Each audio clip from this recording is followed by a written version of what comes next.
সত্যি বলতে মানুষের ইচ্ছা বা শখ কোনোটাই চিরস্থায়ী নয়।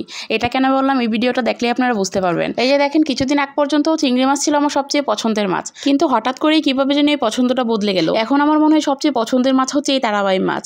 অনেকে আবার এই মাছটাকে পাখাল মাছ বলেও ডাকে। হঠাৎ করে কেন জানি ইচ্ছে করলো আলু দিয়ে তারাবাই মাছের একটু মাখা মাখা করে লাল লাল করে ঝোল করে খেতে। মনে হচ্ছিল গরম ভাতের সাথে ঝাল ঝাল করে এই মাখা মাখা ঝোলটা খেতে ভীষণ ভালো লাগবে।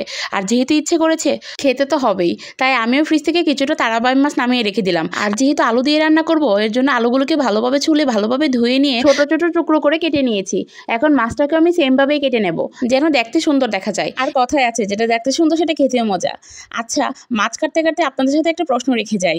আমাদের এলাকায় তো এই মাছকে পাখাল মাছ বলে ডাকে, অনেকে তারাবাই মাছ বলেও ডাকে, আবার গ্রামের দিকে চিকড়া মাছ বলেও ডাকে। আচ্ছা, আপনাদের এলাকায় এই মাছগুলোকে কি কি নামে ডাকে সেটা কিন্তু কমেন্ট সেকশনে অবশ্যই বলে যাবেন। তারাবাই মাছ যেভাবেই রান্না করা হোক না কেন, আমার কাছে কিন্তু খেতে ভীষণ ভালো লাগে। ঝোল করলেও ভালো লাগে, ভুনা করলেও ভালো লাগে, আবার ভাজি করলেও ভালো লাগে। যদিও কিছুদিন আগ পর্যন্ত আমি এই মাছটাকে পছন্দ করতাম না, খেতেও বেশি ইচ্ছে করতো না। তবে কিছুদিন আগে যখন বাবার বাড়িতে গিয়েছিলাম, তখন আমার আম্মু এই মাছটাকে ঝোল করেছিল। খেতে এতটা বেশি মজা হয়েছিল যে পছন্দের চিংড়ি মাছকে পেছনে ফেলে এই মাছটাই পছন্দের তালিকায় চলে এসেছে। কথা বলতে বলতে আমি সবগুলো মাছকে ছোট ছোট টুকরো করে কেটে নিয়েছি। এখন মাছগুলোকে ভালোভাবে ধুয়ে নিব। কাটাকাটি সব শেষ, এখন রান্না করার পালা। এজন্য চুলাতে একটা প্যান বসিয়ে তাতে পরিমাণ মতো সয়াবিন তেল দিয়ে দিয়েছি। তেলটা ভালোভাবে গরম হয়ে গেলে একটু বেশি করে পেঁয়াজ কিছু দিয়ে ভালোভাবে কিছুক্ষণ ভেজে নেব। পেঁয়াজটা একদম ব্রাউন কালার করে নেব না। যখন কিছুটা নরম হয়ে আসবে তখন পরিমাণ মতো লবণ দিয়ে দিব। এখন সামান্য পানি দিয়ে পরিমাণ মতো সব ধরনের গুঁড়া মশলা দিয়ে দিব। যেহেতু একটু ঝাল ঝাল করে রান্না করবো, এই জন্য একটু বেশি করে মরিচ দিয়ে দিয়েছি।